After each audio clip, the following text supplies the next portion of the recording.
रात्रीचे 12:30 वाजलेत. पुणे शहर हळूहळू शांत होत चाललंय. रस्त्यावरची गर्दी ओसरलेली, दुकानांचे शटर खाली, सिग्नलवर गाड्या थांबायला कमी झालेल्या. तुम्ही कदाचित टीव्ही बंद करून झोपायच्या तयारीत असाल. उद्याच्या ऑफिसचा, शाळेचा, कामाचा विचार करत असाल. पण याच वेळी पुणे शहरातल्या शास्त्री रोडवरती काहीतरी वेगळं घडतंय. काही हजार तरुण रस्त्यावरती बसलेत. ते ओरडत नाहीत, ते दगडफेक करत नाहीत, ते गाड्या अडवत नाहीत, ते फक्त बसलेत शांतपणे. आणि अचानक पोलिसांच्या गाड्यांचे दिवे चमकू लागतायत. सायरनचा आवाज येतो. क्षणभर वातावरण ताणलेलं वाटतं. पाहणाऱ्यांच्या मनात नकळत एक विचार येतो, आता काहीतरी बिघडणार. पण त्या क्षणी जे घडतं ते अपेक्षेपेक्षा पूर्ण वेगळं असतं. विद्यार्थी उठत नाहीत, पळत नाहीत, घोषणाबाजीही सुरू करत नाहीत. त्याऐवजी कुणीतरी एक सूर धरतो. हळूहळू बाकीचे जुळतात.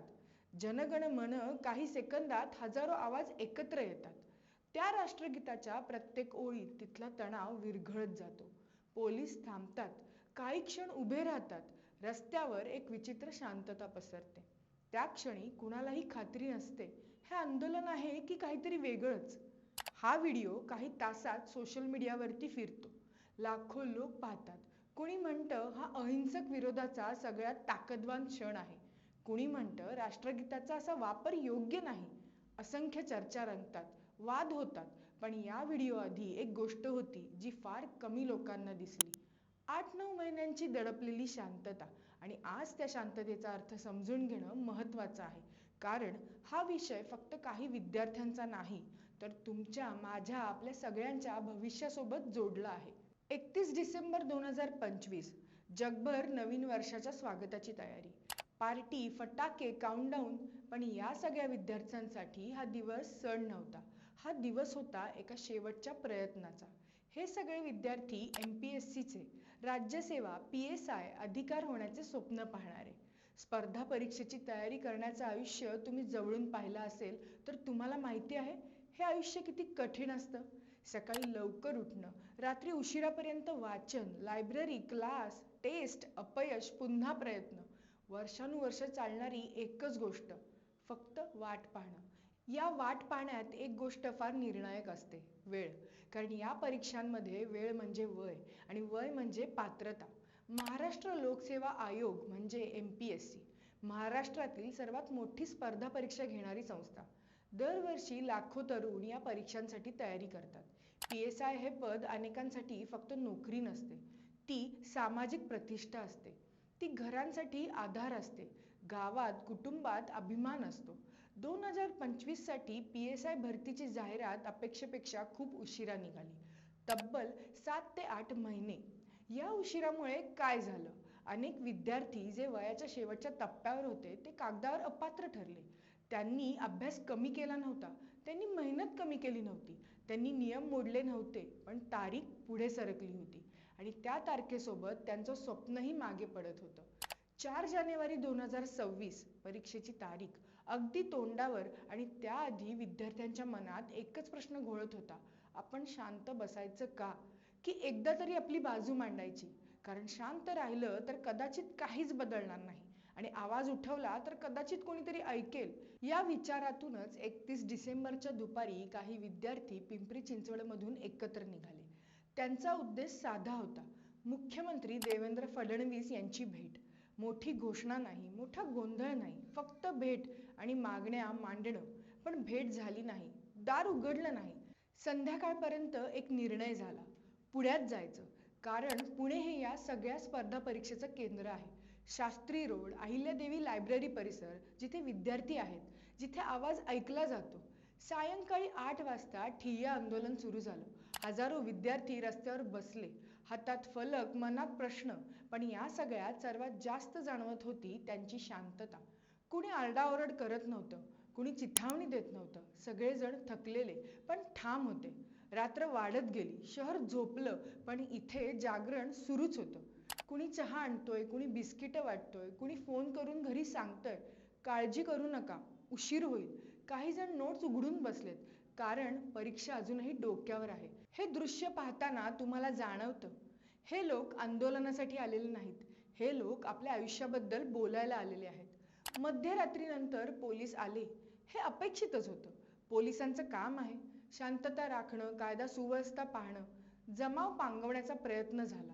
क्षणभर तणाव वाढला. कुणीतरी उभं राहिलं, कुणीतरी ओरडेल असं वाटलं, पण तसं काहीच झालं नाही.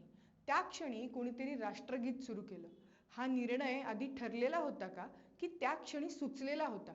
याचं उत्तर आजही कोणाकडे नाही. पण त्या क्षणी जो परिणाम झाला तो सगळ्यांसमोर होता. घोषणाबाजी थांबली, पोलीस थांबले, काही क्षण सगळे उभे राहिले.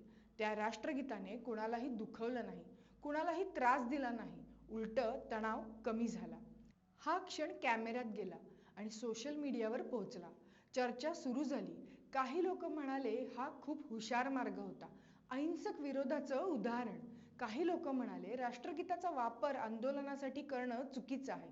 या दोन टोकांच्या मतांमध्ये एक गोष्ट हरवली. हे विद्यार्थी रस्त्यावर का आले होते? त्यांची मागणी फार मोठी नव्हती. 1 वर्षाची वयोमर्यादा सवलत, परीक्षा थोडी पुढे ढकला आणि PSIच्या जागा कमी करू नका. हे सगळं का? कारण उशिरा निघालेल्या जाहिरातीमुळे हजारो तरुण अपात्र ठरत होते. यामध्ये ग्रामीण भागातून आलेले विद्यार्थी होते, शहरात हॉस्टेलमध्ये राहणारे, कर्ज काढून तयारी करणारे, कुटुंबाचा आधार असलेले. 1 जानेवारी उजाडला, नवीन वर्ष, पण आंदोलन संपलं नाही. ते पुढे सरकलं, डेक्कन परिसरात, बाबा भिडे ब्रिजपर्यंत.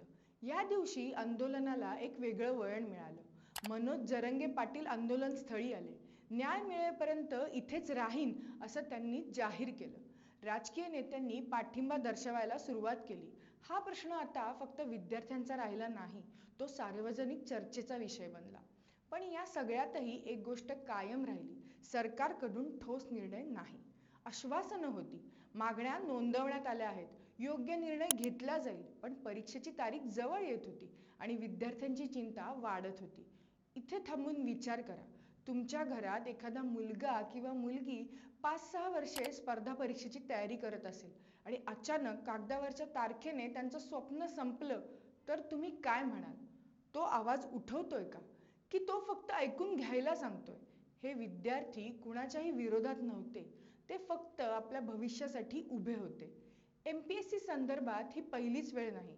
मागील काही वर्षात अभ्यासक्रम बदल, पॅटर्न बदल, जागांची कपात या सगळ्यांवरून आंदोलनं झाली आहेत. काही वेळा सरकार मागे सरकलं आहे. त्यामुळे विद्यार्थ्यांना वाटतं आपण बोललो तर काहीतरी बदल होऊ शकतो. पण प्रत्येक वेळी रस्त्यावर बसावं लागणं ही एक गंभीर बाब आहे. कारण याचा अर्थ व्यवस्थेत कुठेतरी संवाद तुटलेला आहे. पुणे हे स्पर्धा परीक्षांचं केंद्र आहे. इथे लाखो विद्यार्थी राहतात. कोचिंग क्लासेस, लायब्ररी, हॉस्टेल्स हे सगळं एका मोठ्या स्वप्नांच्या भोवती फिरतं. या स्वप्नांमध्ये आर्थिक खर्च असतो, मानसिक ताण असतो आणि कुटुंबाची अपेक्षा असते. या सगळ्याच्या पार्श्वभूमीवर उशिरा निघालेली एक जाहिरात किती मोठा परिणाम करू शकते हे त्या रात्री शास्त्री रोडवर दिसलं. त्या रात्री पोलिसांनीही संयम दाखवला. राष्ट्रगीत सुरू असताना हस्तक्षेप टाळला. काहींना ताब्यात घेतलं, पण नंतर सोडलं. प्रशासनाकडून शांततेची खात्री देण्यात आली. आंदोलन थांबलं, पण प्रश्न थांबले नाहीत. 4 जानेवारीची परीक्षा होणार का? वयोमर्यादा वाढणार का? हा निर्णय अजूनही प्रलंबित होता. राष्ट्रगीताने त्या रात्री काही क्षण शांतता दिली, पण न्यायाचा प्रश्न अजूनही तसाच उभा आहे. आणि हा प्रश्न फक्त त्या विद्यार्थ्यांचा नाही.